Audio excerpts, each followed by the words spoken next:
What's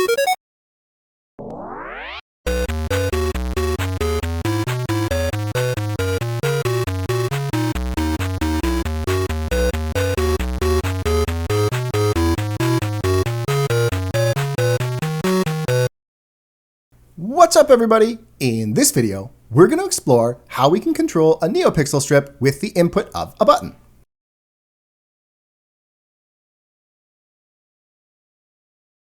Start off by logging into Tinkercad using your course username.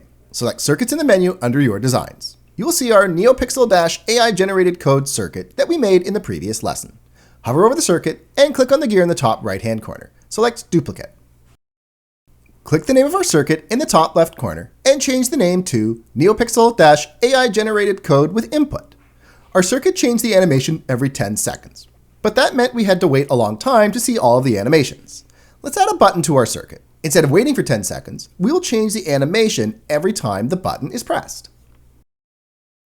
Grab a button from the components and add it to the breadboard. Connect a wire from terminal 1A to ground. Connect a wire from terminal 2B to pin 2 on the Arduino. If you recall from our previous lessons, we can make use of the internal pull-up resistor on the Arduino when we declare a button, so we do not need a resistor on our breadboard. Open the basic setup sketch in Tinkercad. We're going to copy the header code and paste it into our NeoPixel sketch.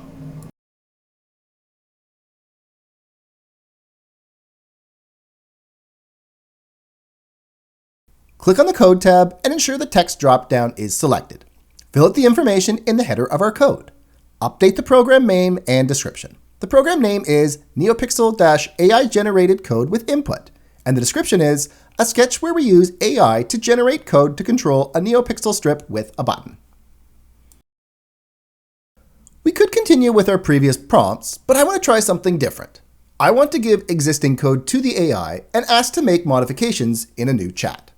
Copy the code from Tinkercad and open Claude in a browser.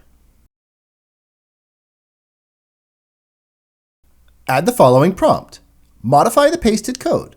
Add a button to pin 2 on the Arduino. When you declare the button as an input, use input_pullup. Change the behavior of the sketch so the animation will change when the button is pressed. Paste the code below.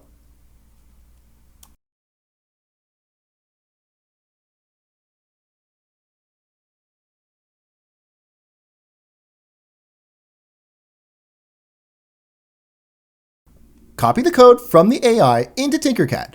Click Start Simulation. Our code is updated, and now the animation changes when someone presses the button. The results we got from Claude and the code was very good.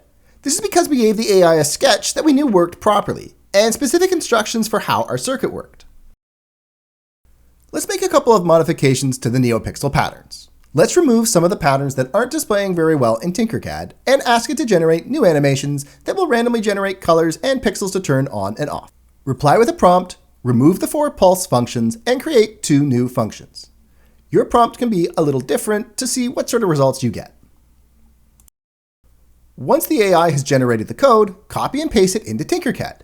One of the cool things you may have noticed is that the AI is updating our version of our program with each iteration.